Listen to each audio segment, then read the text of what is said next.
Welcome to a conversation on a topic that often stirs a lot of debate in the nutrition and health fields, and that is genetically modified organisms, or GMOs. As someone, a registered dietitian who is very passionate about having people not be fearful of food, to have a healthy relationship with food, it is important to approach this topic with knowledge and understanding. Today, we're going to dive into what GMOs are and their role in our food system, and address some of the common misconceptions.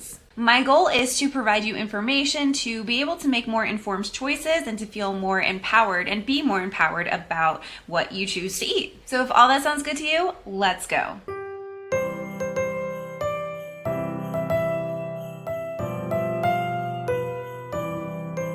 Hi folks, my name is Kat. I'm a licensed registered dietitian nutritionist, and on this channel I like to talk about weight inclusive and weight neutral focused approaches to health, as well as diving into scammy and, in my opinion, unethical nutrition related businesses, products, mostly nutrition related MLMs, and other fear mongering nutrition related claims. We see a lot of fear mongering claims when it comes to GMOs and the consumption of them. Let's start by looking at what GMOs actually are and move into a deeper understanding of their role in our intake. Currently, there are 11 GMO crops that are approved in the United States, and that includes alfalfa, Arctic apples, cottonseed, canola, corn, papaya, pink pineapple, a specific potato and a summer squash, sugar beets, and soybeans. And then there is also a specific kind of salmon. So the purpose of genetic modification when it comes to food is for a variety of reasons. There is increased crop yields, so the total amount of the usable product, the edible product, being increased, being able to grow at a faster rate, or in climates that are typically not as supportive for the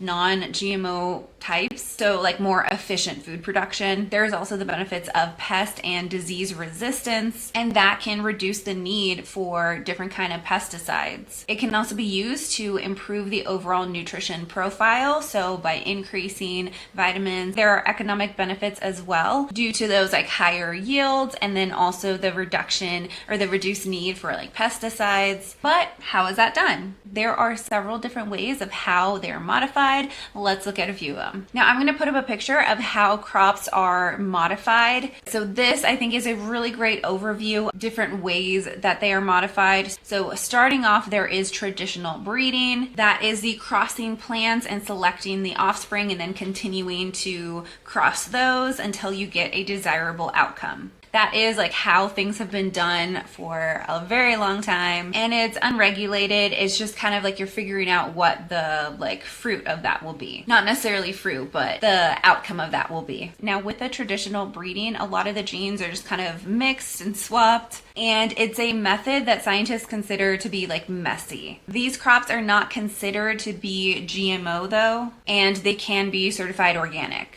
Now, another way of changing the genome over time is called mutagenesis. That one is unregulated, it's highly random. This is exposing seeds to chemicals or radiation, and that produces random changes in the genome. They're usually unpredictable, but from there you can continue with that specific kind of crop. And an example of this is actually the Rio Star grapefruit that was developed when a Texas scientist, Richard Hens, I believe that's how you say his last name, he irradiated the ruby red grapefruit seeds with x-rays. And since the 1940s, thousands of other crops have been produced with mutagenesis. Now, these crops, this specific way, mutagenesis, that is not considered GMO. There's no safety testing required for that. It is not regulated, and it can also be certified organic. The next couple ones are ones that are very highly regulated, safety testing done. Now, these would be considered GMOs rather than just genetically modified. One of those is RNA interference. This is a very precise technique. It allows the scientists to switch off genes for undesired traits. There's also another method called transgenics. That is also highly regulated and very precise, and that is the introduction of one or more genes from